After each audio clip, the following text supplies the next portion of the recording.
Olá, meus irmãos, que a graça e a paz de nosso Senhor e Salvador Jesus estejam com vocês. Nós vamos dar continuidade, à nossa disciplina de administração eclesiástica e hoje a gente vai fazer a nossa terceira aula, não é isso? A gente, infelizmente, ainda não pôde estar com vocês pessoalmente, mas a gente vai seguindo aqui da maneira como a gente consegue, da maneira como dá.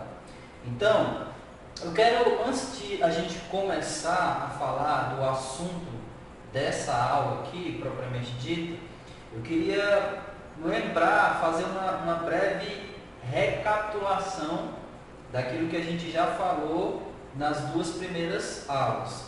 Lembrando que nós estamos focando na pessoa do líder, o seu caráter, as suas atribuições enquanto líder, um líder cristão, como ele deve se comportar, como ele deve ser, o que ele deve fazer. Então nós estamos focando na pessoa do líder.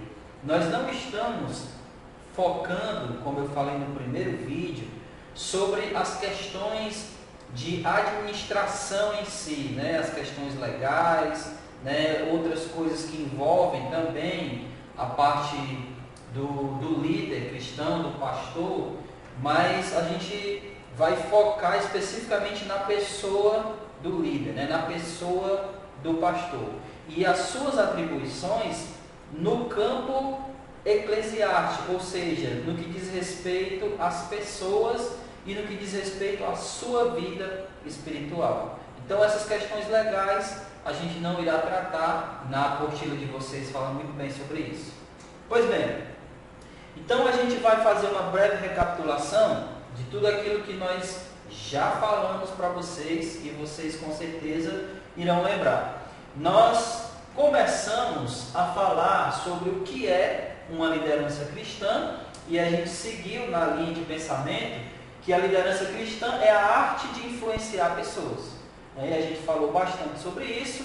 Tem aqui esse gráficozinho aqui, nessa ilustração, para ilustrar o que a gente quis dizer. A gente falou que o líder é aquele que guia, é aquele que conduz, é aquele que dirige, não é aquele apenas que manda, mas é aquele que chama para ir junto, E nós dissemos também que para fazer com que pessoas nos sigam, nós precisamos inspirar essas pessoas, e a maneira como nós inspiramos essas pessoas é por meio do nosso caráter.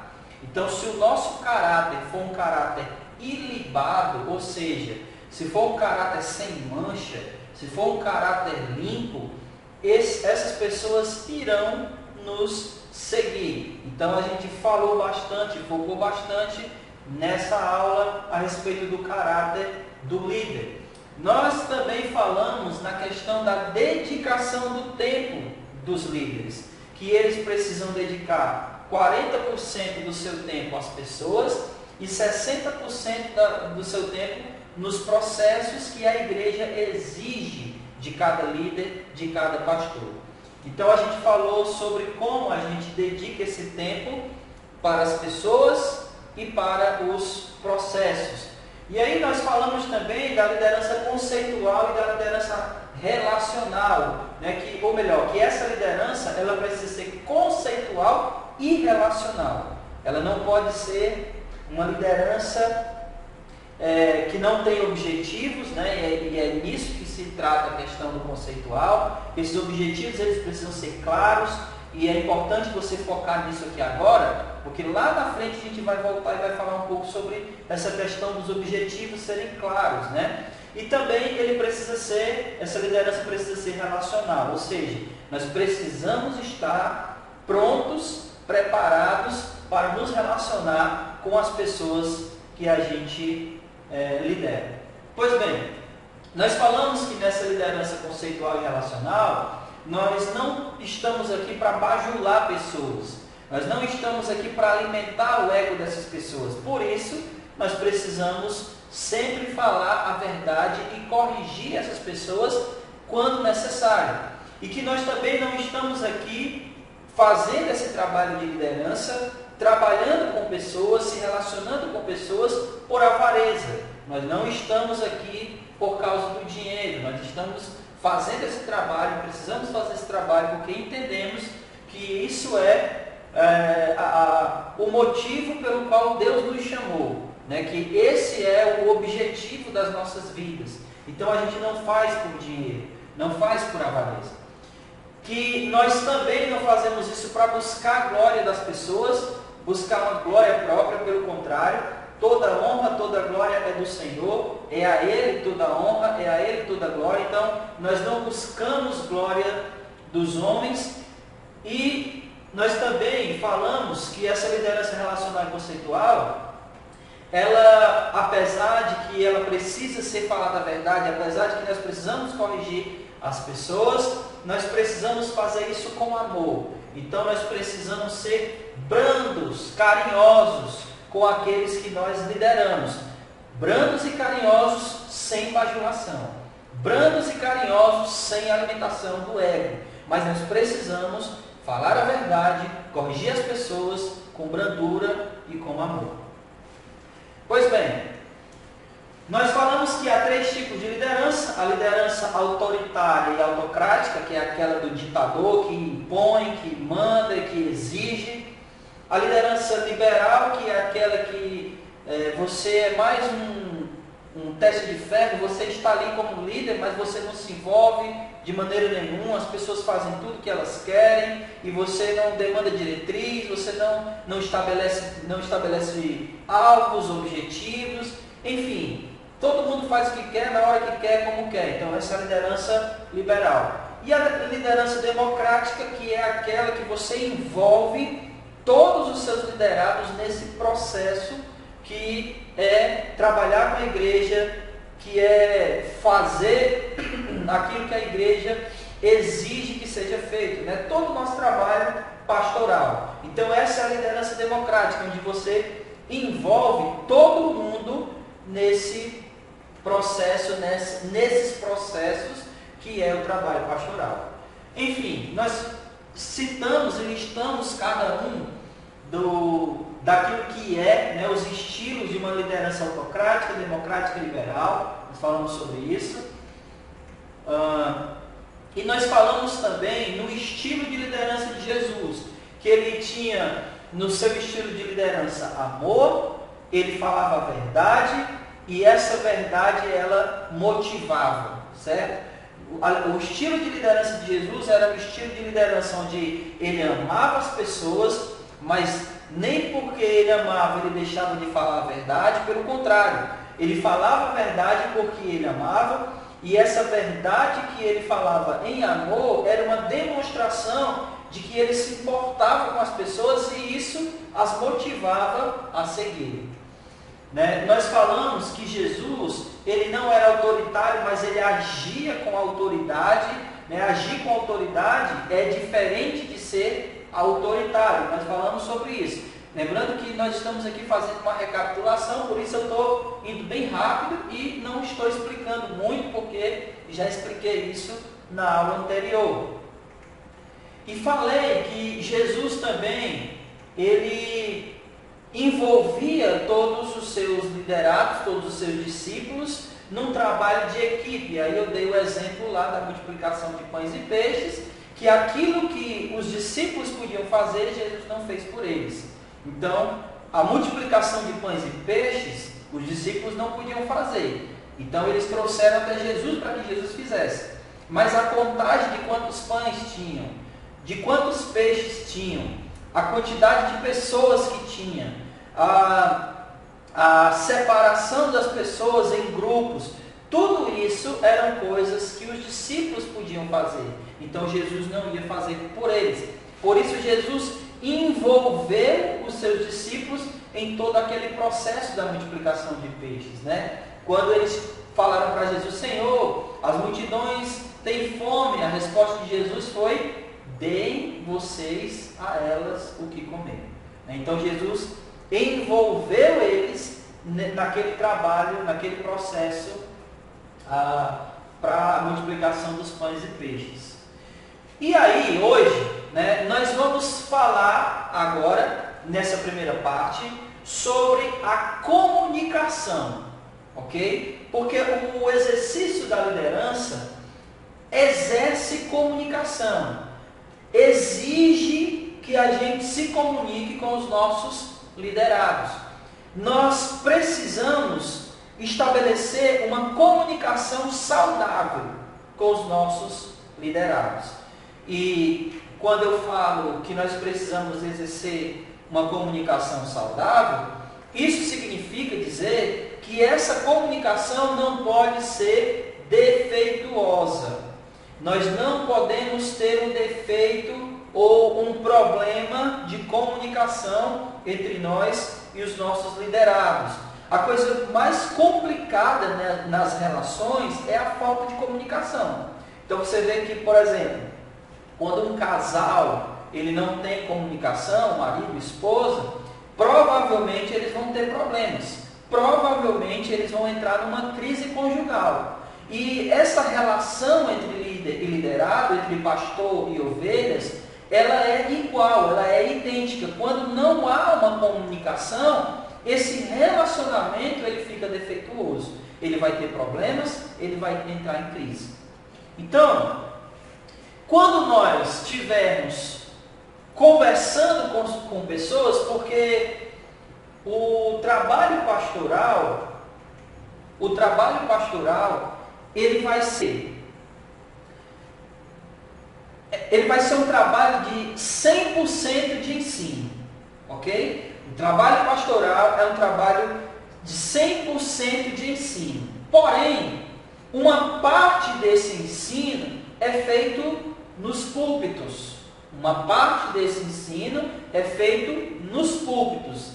E uma outra grande parte desse trabalho é feito individualmente, como a gente costuma falar, né, no popular, no tete a tete, no olho, no individual. Mas ali também é um trabalho de ensino, porque você está discipulando aquelas pessoas, fazendo com que elas se tornem um discípulo de Jesus. Mas todo o trabalho pastoral é um trabalho de ensino. É por isso que Paulo, escrevendo a Timóteo e a Tito, ele vai dizer que o bispo, né, o pastor, ele precisa ser apto para ensinar. E aí a gente cai no risco de achar que Paulo está falando que ele tem que ser um professor de sala de aula. Não é isso que Paulo está falando. É óbvio que se o pastor ele tiver uma boa desenvoltura em ensinar pessoas numa sala de aula, isso vai ajudá-lo. Mas não é um professor de sala de aula que Paulo está falando. Não é de um professor de sala de aula que Paulo está falando. Ele não está pensando num professor de sala de aula. O que Paulo está pensando é alguém que consegue ensinar outras pessoas a seguir a Jesus. Que consegue ensinar outras pessoas a ser discípulo de Jesus. E como é que nós fazemos isso? Com comunicação. Nos comunicando. Conversando com as pessoas. Ouvindo as pessoas. Sendo claro naquilo que a gente está passando para elas. Tá bom? Então, vamos lá ver o que é que os slides aqui vão nos dizer. Quando nós estivermos conversando com as pessoas, deixe mais à vontade quem está ali narrando algo para que a mensagem seja mais clara e entendível. Pois bem, como boa parte do nosso trabalho pastoral é ensino, e uma parte bem grande desse ensino é feito conversando individualmente com as pessoas, então, todas as vezes que nós estivermos individualmente conversando com as pessoas, nós precisamos deixar que essas pessoas fiquem à vontade para nos contar, né, nos narrar algo que elas estão querendo nos contar. Por que isso é importante, irmão, deixar à vontade? Eu tenho me deparado com pessoas que, infelizmente, têm dito que têm se sentido mais à vontade para contar os seus problemas, os seus pecados, os seus erros para pessoas mundanas, para pessoas ímpias, para pessoas não cristãs. E por que elas têm se sentido à vontade de falar muito mais para pessoas de fora do que para pessoas da igreja, para pessoas cristãs? Porque elas sentem no seu coração que essas pessoas não irão julgá-la, que essas pessoas não irão atirar pedras nela. E elas não se sentem à vontade com pessoas da igreja, porque elas sentem que serão julgadas, elas sentem que serão atingidas com pedras. Portanto, elas estão tendo muito mais facilidade de conversar com pessoas de fora do que conversar com pessoas na igreja. E isso é um problema, porque pessoas de fora, elas não vão ter a mesma mentalidade, a mesma sabedoria, o mesmo pensamento que as pessoas cristãs. Elas não vão ter a mesma sabedoria. Então esse é um dos motivos que as pessoas acabam indo lá fora, ao invés de procurar alguém da igreja para conversar. E aí eu nem entrei ainda na questão pastoral, estou falando de alguém na igreja. E o segundo motivo é que essas pessoas não se sentem confiantes de falar determinados assuntos, para que depois esses assuntos não possam estar na boca de toda a igreja. E o pior, agora falando do pastor propriamente dito, essas pessoas às vezes não se sentem à vontade de confessar seus pecados, de confessar suas fraquezas, seus defeitos, com medo de que depois daquilo que ele falar para o pastor, aquilo que ele falou para o pastor, depois virará uma pregação. Depois estará nos púlpitos sendo falado.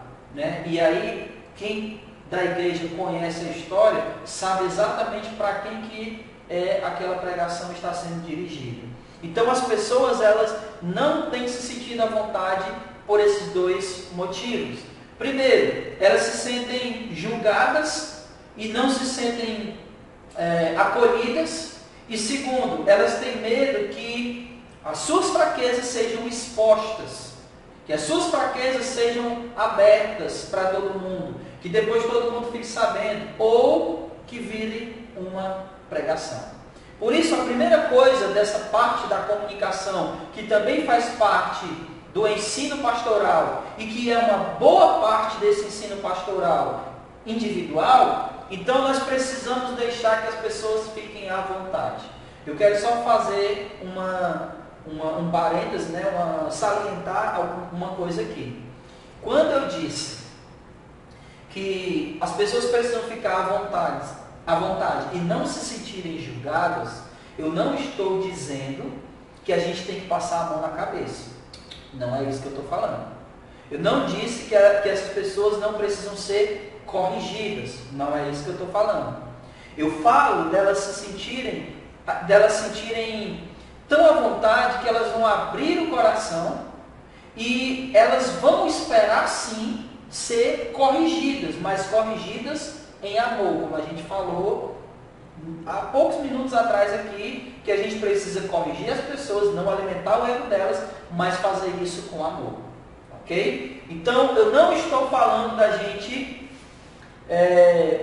passar a mão na cabeça, não é isso que eu estou dizendo. Eu estou dizendo que nós precisamos deixá-la à vontade, passar confiança, né, para que elas saibam que aquela conversa só vai ficar ali, vai ficar entre você e aquela pessoa, e que você vai procurar ajudá-la, né? E ajudar significa corrigi-la, mas não corrigi-la de maneira abrupta, de maneira como se você estivesse condenando aquela pessoa, de forma alguma, de maneira alguma.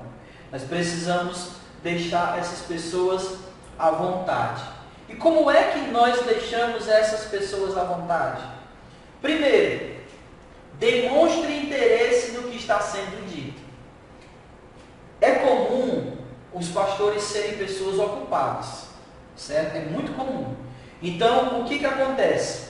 Quando alguém procura a gente para conversar, geralmente nós já temos 2 ou 3 tarefas em mente para fazer. Então, nós corremos o risco de, quando alguém vem conversar com a gente, A gente não vê a hora daquela conversa acabar para a gente ir fazer o que a gente tem que fazer. Não, não faça isso. De maneira nenhuma. Essa comunicação, ela precisa ser algo que a pessoa entende que aquele momento ali que você reservou para conversar com ela, aquele momento ali é para você e para ela conversar. Então não fique como se você estivesse ali, mas a sua mente e os seus pensamentos não estão ali. Se alguém lhe procurar para conversar, demonstre interesse no que ela está dizendo. Assim ela vai se sentir à vontade.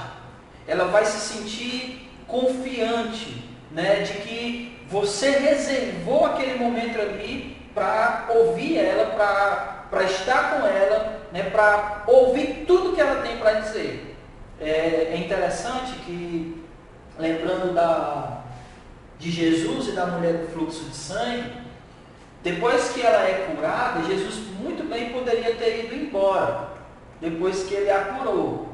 Mas ele volta, né, ele diz, alguém me tocou, e os discípulos, mas Senhor, a multidão te aperta e tu pergunta quem foi que te tocou. E aí ele diz, não, mas eu senti que de mim saiu poder, né, de mim saiu virtude.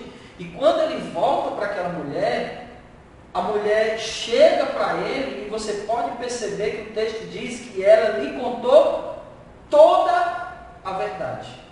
Então Jesus estava ali naquele momento rodeado de pessoas apertando ele, e ele estava indo em direção a fazer uma outra tarefa, porque ele estava indo curar a filha de Jairo, mas ele parou e ouviu tudo que aquela mulher tinha para falar.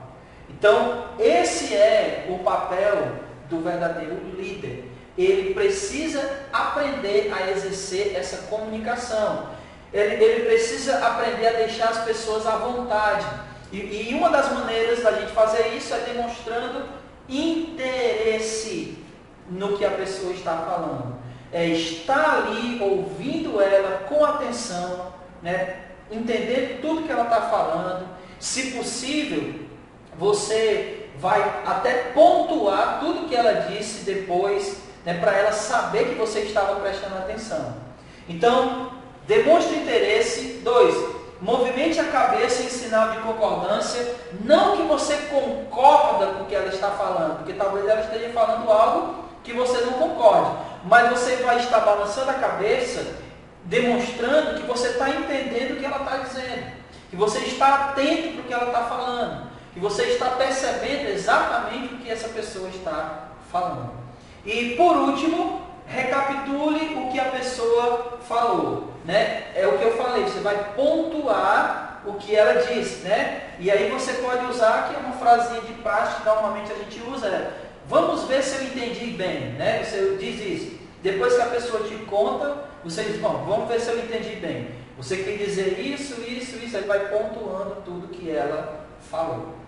No início, você vai ter um pouco de dificuldade com isso, mas com o passar do tempo você vai tendo prática. Eu tive experiência de uma pessoa que falou por aproximadamente 1h30 e depois eu consegui fazer uma recapitulação de tudo que ela tinha falado, né, e fui respondendo ela em cada ponto do que ela tinha contado para mim.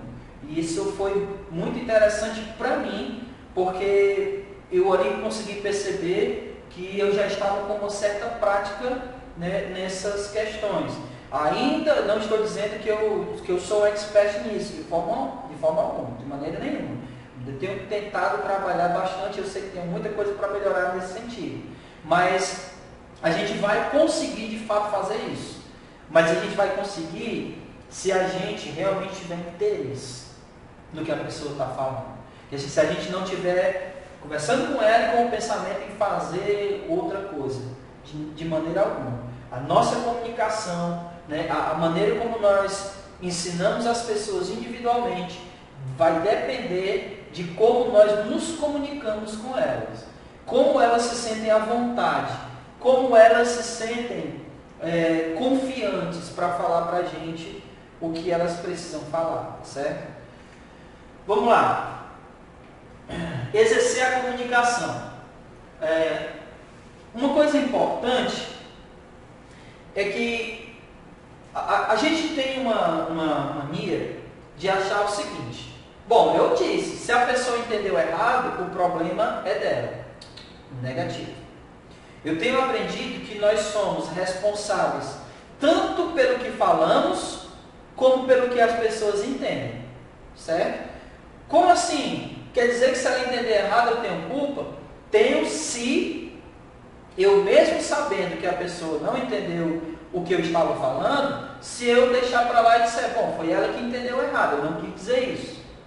Então a questão é a seguinte: você precisa ter a certeza de que a pessoa entendeu exatamente o que você quis dizer. Por isso, não entenda que você se comunicou se você mandou uma mensagem no WhatsApp, se você mandou um e-mail, se você mandou uma mensagem no celular. Não entenda que você se comunicou com aquela pessoa. Essa comunicação foi falha. Você só vai saber se você se comunicou realmente com alguém de maneira apropriada e que ela entendeu exatamente o que você quis dizer, se essa comunicação ela for pessoal. Pode até ser virtual, mas contanto que você esteja vendo a pessoa, que você esteja olhando nos olhos dela. Se for pessoal, que você possa pensar, olhar e ver que ela está entendendo o que você está falando. Uma das coisas que eu faço bastante nessa interação pessoal é perguntar à pessoa: você entendeu o que eu disse? Você entendeu o que eu quis dizer? Você entendeu? E quando ela diz que entendeu, aí eu passo para o próximo assunto. Mas eu nunca gosto de passar para o próximo assunto se a pessoa ainda tem dúvidas. Então, às vezes eu explico 1, 2 ou 3 vezes. Então, a responsabilidade de comunicar é nossa, tá certo? Então, nós somos responsáveis pelo que falamos e pelo que a outra pessoa entendeu. Se a outra pessoa não entendeu o que eu estou dizendo e eu sei que ela não entendeu, é minha obrigação falar para ela a maneira correta, o entendimento correto do que eu disse. Se ela, mesmo depois de você explicar o que você quis dizer, ela ainda assim continuar querendo entender da maneira como ela disse, aí já é uma coisa que é dela, certo? Não é uma questão dela ter entendido errado, é uma questão dela querer entender errado, aí já é uma outra situação. Mas nós somos responsáveis quando a pessoa apenas entendeu errado, nós somos responsáveis de fazer com que ela entenda o correto. Então nós somos responsáveis pelo que falamos e pelo que o outro entendeu. Em outras palavras, por isso que a nossa comunicação precisa ser clara. Só para ilustrar isso aqui rapidinho, eu lembro de uma vez que eu estava numa pregação e eu falei a respeito do jejum, né, para que serviu o jejum, né, o jejum verdadeiro, eu estava falando sobre isso. E aí, ao terminar o culto, uma irmã veio até mim e me perguntou o seguinte, né? Ela disse: pastor, o senhor está dizendo que não é para a gente fazer jejum? Ou seja, ela entendeu que eu estava dizendo que não era para jejuar, que jejuar não era uma coisa que nós deveríamos fazer. E não foi nada disso que eu falei. O que eu tinha dito era que nós precisamos fazer o jejum de maneira correta. Que quando nós fazemos jejum de maneira equivocada, nós estamos fazendo jejum de tolo. Foi isso que eu disse. Mas ela entendeu que eu estava dizendo que não era para fazer jejum. E aí eu fui explicar para ela, e aí daquele momento da explicação, aí ela saiu entendendo o que eu quis dizer na pregação. Então, uma coisa que é importante, né, nós estamos falando de comunicação. Eu disse que nós precisamos trabalhar, o nosso trabalho pastoral é de ensino, ok? 100% de ensino, porque mesmo quando você acha que você não está ensinando, mas de alguma maneira a pessoa está te observando, ela está aprendendo alguma coisa com você. Então, se o nosso trabalho é 100% de ensino, eu estou falando aqui do trabalho de ensino individual, mas eu disse também que nós trabalhamos esse ensino nos cultos. Então, nunca trabalhe na hipótese de que todo mundo que está te ouvindo está entendendo exatamente tudo que você está pregando, porque isso não é verdade. Eu já fiz pregações onde depois a pessoa veio me dizer que tinha entendido uma coisa que eu nem tive a intenção de falar. E aí eu tive que depois explicar para ela. Mas trabalhe na hipótese de que nós temos um público totalmente variado de pessoas, desde pessoas intelectuais até pessoas humildes no sentido de instrução, tá certo? Então, nós precisamos nos comunicar de maneira que tanto aquele que é humilde, né, de instrução vai entender, como aquele que é intelectual vai também estar satisfatoriamente alimentado pela palavra de Deus. Ok? Então, para isso nós precisamos nos comunicar bem. Nós precisamos aprender a nos comunicar com clareza, certo? E só para recapitular, nós precisamos deixar as pessoas à vontade, ok? E nós precisamos sermos claros e pessoais nas nossas comunicações. Nunca pensando que, mas ele enviou uma mensagem do WhatsApp. Essa pessoa pode não ter entendido nada do que você falou. Principalmente se for uma mensagem escrita. Né? Porque às vezes a mensagem escrita não passa nada do que você queria dizer. Ela pode até passar uma mensagem equivocada. Pois bem, para fechar essa parte, né, nós precisamos, como líderes, nós precisamos aprender a nos comunicar bem. Por quê? Porque 100% do nosso trabalho como líder é o ensino, e para ensinar nós precisamos aprender a nos comunicar de maneira satisfatória. Se nós não fizermos isso, irmãos, nós vamos correr o risco de entrarmos em crise no nosso relacionamento entre pastor e ovelhas. Né? Nós corremos o risco de ter problemas, né? Quando há essa questão da comunicação falha, nós vamos ter problemas. Você já deve ter se deparado com alguma situação assim, né? Que você disse para alguém, para aquela pessoa fazer algo, e aquela pessoa foi e disse, não, mas eu não entendi isso, eu não sabia que era para fazer isso. Então essa comunicação, ela precisa ser clara. Então, falando sobre isso, nós vamos passar agora para um outro ponto, né? Sobre essa questão de você pedir a alguém para fazer alguma coisa. Por quê? Porque o líder também, ele precisa aprender a delegar tarefas. Então, por isso, a comunicação ela é extremamente importante. Se eu vou comunicar, ou melhor, se eu vou delegar tarefas, eu preciso fazer isso de maneira que a minha comunicação em delegar essas tarefas seja uma comunicação sem falhas, certo? Mas vamos lá. Delegar tarefas. Designar uma atividade a um colaborador não é algo simples como algumas pessoas pensam. Para ter certeza de que a tarefa será executada dentro do prazo estipulado, o líder deve conhecer as habilidades dos colaboradores e saber como orientá-los para alcançar os objetivos. Pois bem, é verdade. Delegar não é tão fácil como a gente pensa que é. Delegar não é algo simples de se fazer. Por quê? Porque algumas pessoas, elas até acham que delegar é simplesmente você mandar alguém fazer algo, e não é por aí. Você pode, por exemplo, pedir uma pessoa para fazer uma coisa que ela não sabe fazer. Então não é só você mandar a pessoa fazer. Essa história do se vira não funciona mais. Isso foi há muito tempo atrás, agora não é mais assim. E nós estamos numa geração agora onde as pessoas querem tudo mastigado, querem tudo já pronto para fazer. A geração fast food, é tudo na hora. É a geração ensine hoje, é 3 minutos e acabou. Então a gente precisa entender que a gente vai ter que ensinar muitas das coisas que as pessoas já deveriam saber fazer, mas a gente vai precisar ensinar. Então, delegue as tarefas, mas não caia no erro de achar que delegar é simplesmente você mandar, que não é. Né? Como eu disse, muitas coisas nós vamos precisar ensinar. Então vamos lá.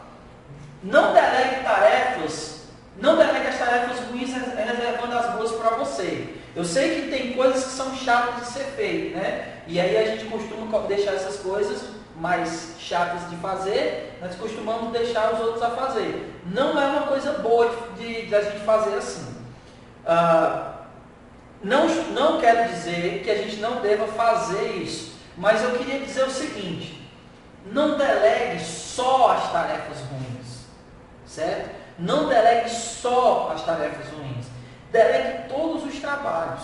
Todos os trabalhos você pode delegar. É óbvio que tem algumas coisas que é próprio de você, ok? Deixa eu dar um exemplo.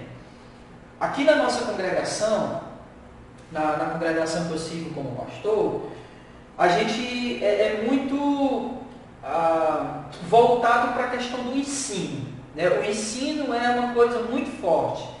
Então, tudo que envolve o ensino, né, seja um seminário, seja culto de doutrina, sejam aulas, tudo isso é algo que faz parte da minha responsabilidade pessoal. Eu coloco de vez em quando alguém para fazer, ok? De vez em quando eu coloco alguém para fazer, mas isso é uma coisa que eu costumo concentrar mais em mim, ok? Então tem coisas que você vai concentrar mais em você, coisas que você ainda não consegue enxergar alguém que seja apto para fazer. Então são coisas que você acaba concentrando mais em você. E existem coisas assim, isso é fato. Porém, eu não posso deixar as outras coisas que são mais ruins de fazer, que são mais chatas, sempre para os outros. De maneira nenhuma. Eu preciso ir equilibrando aquilo que eu estou delegando. Eu posso delegar uma coisa ruim, mas depois eu posso delegar uma coisa que seja mais satisfatória e mais agradável de fazer. Certo? Então, nós precisamos equilibrar. O fato é, não delegue só as tarefas ruins.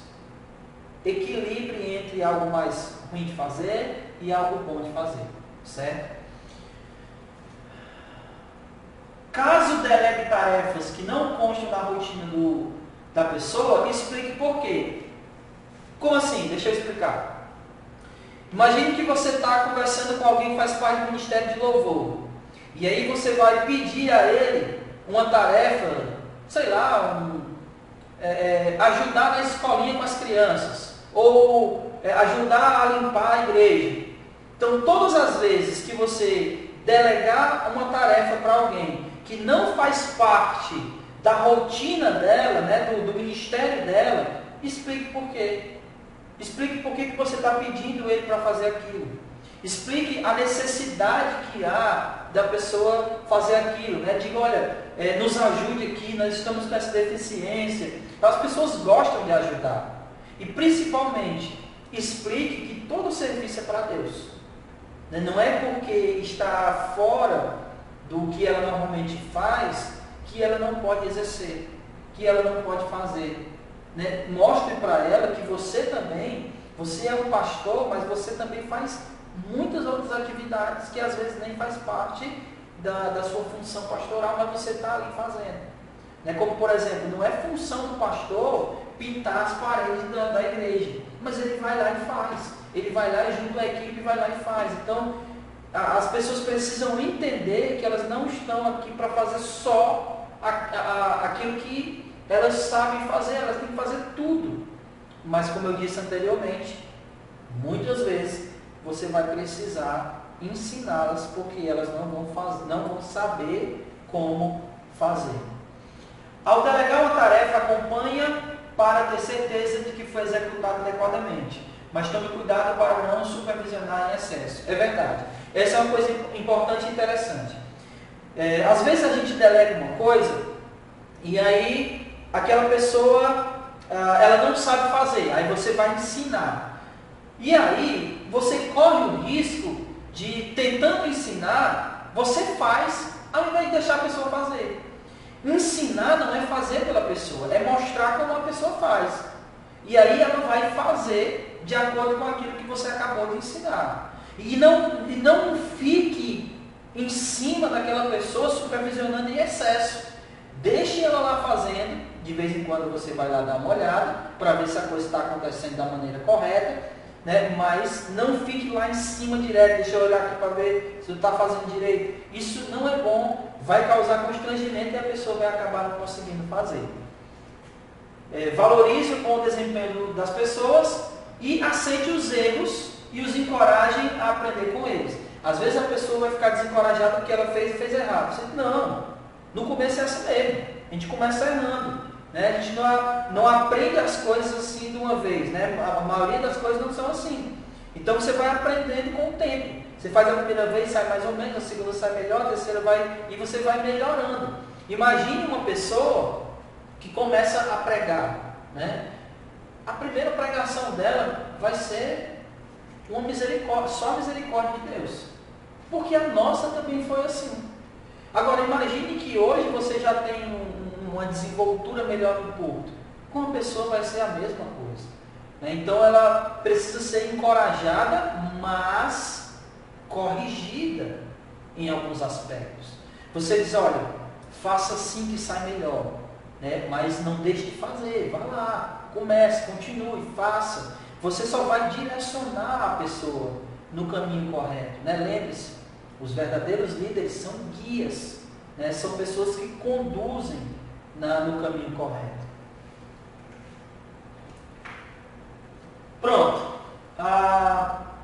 Um outro ponto aqui, né? Nós falamos, só para a gente recapitular bem rapidinho aqui, nós falamos da comunicação, nós falamos em delegar tarefas, agora nós vamos falar da questão da motivação pessoal e da motivação que nós temos que exercer nos outros. Essa aula, irmãos, vai ficar um pouquinho mais longa, tá? Porque eu quero fechar essa parte aqui hoje para a gente ir para a segunda parte lá, que é as 2 aulas finais, que eu quero focar na questão de como administrar o nosso tempo, certo? Isso é uma coisa muito importante, né? Essa administração do pessoal do nosso tempo. Evita até estresse, né, que a gente possa ter. Mas eu queria fechar hoje, então, a nossa aula que vai ficar um pouquinho mais longa. Então, vamos lá. O líder precisa descobrir o potencial de cada pessoa, aceitar novas ideias e estimular as pessoas a participarem das decisões. Exatamente. O líder precisa ter um olho clínico, né, nesse sentido, de olhar no que cada pessoa é boa. E o verdadeiro líder, ele vai usar as pessoas tentando extrair delas o seu máximo dentro daquilo que elas são boas. Você não vai, por exemplo, você não vai colocar uma pessoa que é totalmente ruim, né, me perdoe a palavra, mas desafinado para fazer o louvor. Ela vai precisar de umas aulas, ela vai precisar ser corrigidas para ela fazer o louvor. Mas tem pessoas, e nós temos que entender isso, que não dão para aquilo, né? Que não é o dom dela, que por mais que ela tente, ela não consegue. Mas ela não vai servir talvez para o louvor, mas ela vai servir em outro lugar. Então nós precisamos olhar e tentar olhar e perceber aonde as pessoas se encaixam e usá-las, né? Delegando responsabilidades para elas, usando os seus respectivos dons, os seus respectivos talentos. Então a gente precisa descobrir o potencial das pessoas. Recentemente, aqui na congregação, a gente fez um questionário para tentar descobrir aonde cada uma das pessoas poderiam se encaixar, né? É tipo um teste vocacional, digamos assim. É saber quais são as áreas que cada uma das pessoas poderiam trabalhar, né? Poderiam ser úteis. Ok, o maior problema de um líder não é motivar os outros, mas impedir que os outros o desmotivem. Isso é verdade. Eu creio que uma das coisas que mais nos atormentam como líder é a gente se sentir desmotivado, né? Porque geralmente quando uma outra pessoa está desmotivada, você é a pessoa que motiva, você é a pessoa que bota ela para cima, você é aquela pessoa que vamos lá, né? É assim mesmo, eu sei que é difícil, mas a gente consegue, você vai motivando. Mas quando é você que está desmotivado, aí as coisas acabam indo para um lado complicado, porque se você não tiver um amigo para conversar e aquela pessoa te motivar novamente, vai ser difícil para você. Então, uma das tarefas que nós precisamos como líder é aprender a motivar os outros e se motivar, né? Motivar a si mesmo. Isso é uma coisa muito importante para a nossa tarefa de líder. Então, vamos lá. Existem algumas classificações ou qualificações que são indispensáveis a um líder e precisam ser cultivadas. Primeiro, a competência técnica. Deixa eu explicar o que seria isso. Um dos maiores problemas nosso como cristão, certo? Como cristão, é que a igreja não está mais lendo a Escritura. Isso é fato. Se você perguntar aí, talvez até você generoso, 3 em cada 10 lê a Bíblia todo dia. Mas eu creio que nem chega nesses 3, é até menos. Mas vamos ser generosos aqui. 3 em cada 10 pessoas lê a Bíblia todo dia. Dessas 3 pessoas, pouquíssimas são aquelas que conseguem ler e entender o que elas estão lendo. É exatamente aquilo que lá no capítulo 8 do livro de Atos, Filipe falou para o eunuco: entendes o que lês? Então a maioria das pessoas não lê a Bíblia. E aqueles que leem ainda têm dificuldade de entender. E qual é o problema nisso? O problema é que, como cristãos, nós precisamos pautar a nossa vida na Escritura.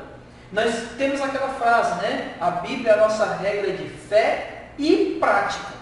Então, essa prática da minha vida precisa estar pautada na Escritura. Em outras palavras, eu preciso ser um profissional de acordo com o que a Bíblia me ensina que eu tenho que ser. Eu sou um cristão que exerce uma profissão. Eu sou um cristão e sou marido. Eu sou um cristão e sou pai. Eu sou um cristão e um profissional. Então, todas as áreas da minha vida precisam ser motivadas pela minha fé.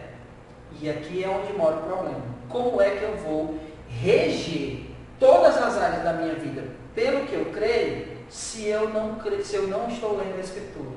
Ou se eu estou lendo a Escritura, mas não estou entendendo nada. Por que eu estou falando tudo isso? Porque nós precisamos ter a competência técnica para interpretar essa Escritura e ensinar outros a interpretar essa Escritura de maneira correta. Para que eles, entendendo a Escritura, eles possam viver uma vida conforme a vontade de Deus. Paulo, escrevendo aos Efésios, no capítulo 4, ele diz que nós precisamos andar de maneira digna da vocação a que nós fomos chamados. Então, se nós somos cristãos, nós temos que andar dignamente como cristãos. E como é que a gente vai fazer isso? Conhecendo a Escritura. Como é que a gente vai conhecer a Escritura? Interpretando de maneira correta. Então, o líder tem que ter essa competência. Ele precisa aprender a entender a Escritura corretamente. Competência técnica. Isso envolve também a questão da inteligência e do conhecimento. Nós precisamos ter bons conhecimentos técnicos, certo? Sobre teologia, sobre doutrinas bíblicas, tudo isso, teologia bíblica, teologia sistemática, antropologia, teontologia, pneumatologia, tudo que envolve a teologia, para que a gente possa, usando isso, entender a Escritura, ensinar a igreja, ensinar os líderes, os liderados, ensinar as ovelhas para que elas possam viver de acordo com a palavra de Deus. O espírito de decisão tem a ver com aquela questão de nós termos objetivos claros. Porque a gente tem que ter alvos específicos, né? A gente não pode ser uma pessoa indecisa, será que eu vou por aqui? Será que eu vou por ali? Não, a gente tem que ter um espírito decisivo, é por aqui que a gente vai caminhar. É assim que a gente vai andar, né? Para que as pessoas tenham essa consciência de que nós temos esse espírito de decisão, porque os nossos objetivos são claros. E aí, nós temos que ter sabedoria, ok? Para gerir, para viver tudo isso. A característica mais importante na arte de liderar é a capacidade de autogerenciamento. A capacidade de autogerenciamento é você gerenciar a si próprio. Entra a questão da gente se motivar, né? É você conseguir se gerenciar, suas capacidades, seus intelectos, suas emoções. Um líder explosivo, esse líder está fadado ao fracasso. Ele precisa ser uma pessoa autocontrolada, né? Ter autocontrole. E isso envolve o autogerenciamento, você gerenciar tudo em você. É a parte mais difícil na liderança. Uma boa liderança exige uma grande disciplina pessoal. O líder precisa saber planejar bem sua vida, administrar seu tempo, suas finanças, sua vida pessoal, moral, espiritual, família e as demais áreas. O líder não pode esquecer que possui um grupo para orientar, motivar e investir. Sua vida se torna um modelo que será seguido pelos seus liderados. O que os outros fazem pode ser resultado de suas ações. É necessário que o pastor governe bem a própria casa, sendo meus imitadores como eu sou de Cristo. Então o líder, ele precisa ter uma vida pessoal disciplinada, né, o autogerenciamento, e o líder, a sua vida é um modelo. Então, o líder tem uma vida pessoal bem gerada, bem administrada, né, o autogerenciamento, porque o pastor precisa governar bem a própria casa. O líder se torna um modelo para aqueles que ele lidera, porque sejam meus imitadores como eu sou de Cristo. Ok?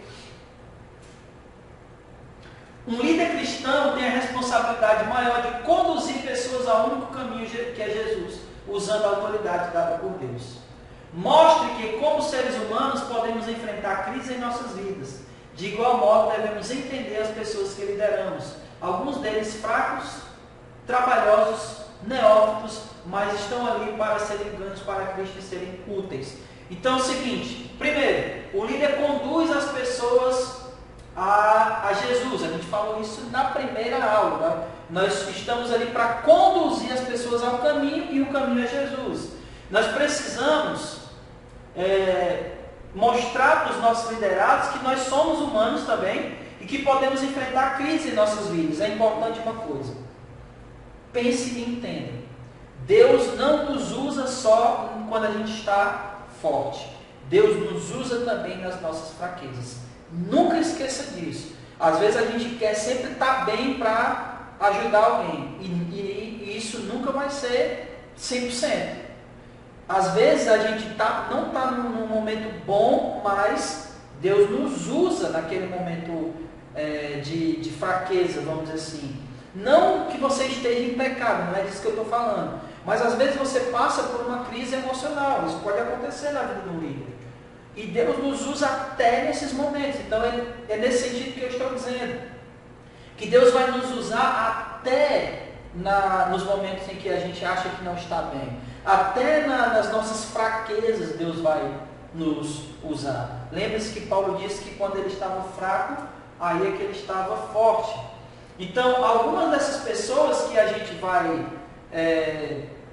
ajudar, né, elas podem ser fracos, trabalhosos ou neófitos, ou seja, novos convertidos. A nossa tarefa é fazer com que essas pessoas elas sejam alcançadas no sentido de se tornarem discípulos de Jesus para serem úteis. Elas não vão ser úteis se elas não se tornarem discípulos de Jesus. E aí, essa partezinha aqui final, né, eu falei que nós temos que ter todas as técnicas, e tudo isso é verdade, mas todas as técnicas que eu falei, A gente entender teologia, a gente saber como interpretar bem a Bíblia e ensinar outros a fazer isso. Tudo isso é importante, mas não basta apenas ter conhecimento teológico ou aplicação de técnicas de liderança. É necessário buscar do Senhor sabedoria para liderar seu povo. Sigamos o exemplo de Moisés, Neemias, Josafá e outros líderes mencionados na Bíblia. Isso é a coisa mais importante. A coisa mais importante. Tudo isso pode nos ajudar, mas a sabedoria que vem do Senhor para conduzir o povo dele, isso é algo que nós temos que estar constantemente em busca. Lembre-se que quando Salomão teve a chance de pedir alguma coisa, que foi dado a ele por Deus a oportunidade de pedir alguma coisa, ele pediu sabedoria para reinar e conduzir o povo de Deus. E isso não pode sair do nosso coração. Tudo isso que a gente está falando, todas essas técnicas são importantes, mas a busca pelo Senhor, a busca pela sabedoria de Deus para conduzir o povo dele é a mais importante e fundamental.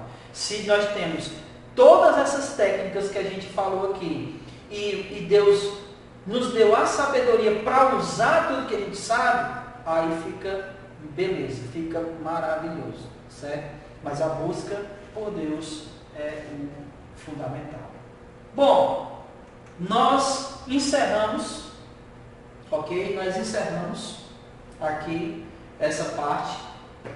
Na próxima aula, a gente vai trabalhar, melhor, nas duas próximas aulas, a gente vai trabalhar melhor essa parte da gente gerenciar melhor o nosso tempo como líderes, né? O nosso tempo pessoal como líder, a gente vai trabalhar melhor nisso. Então, nós, nas duas próximas aulas, iremos focar nessa parte do tempo pessoal que o líder precisa ter, certo? Então, por hoje, nós encerramos. Espero que essa aula seja proveitosa para vocês. Se vocês tiverem alguma dúvida, pode colocar lá no grupo, qualquer dúvida que vocês tenham, e nós iremos estar trabalhando e nós iremos estar ajudando vocês a tirar quaisquer dúvidas que vocês tenham. Lembrando que eu também estarei disponibilizando esses slides, né, como eu tinha falado, depois dessa terceira aula, eu iria deixar o slide lá para vocês. Então, irmãos, por hoje é só. Fiquem com Deus. Deus abençoe a todos e até a próxima, em nome de Jesus.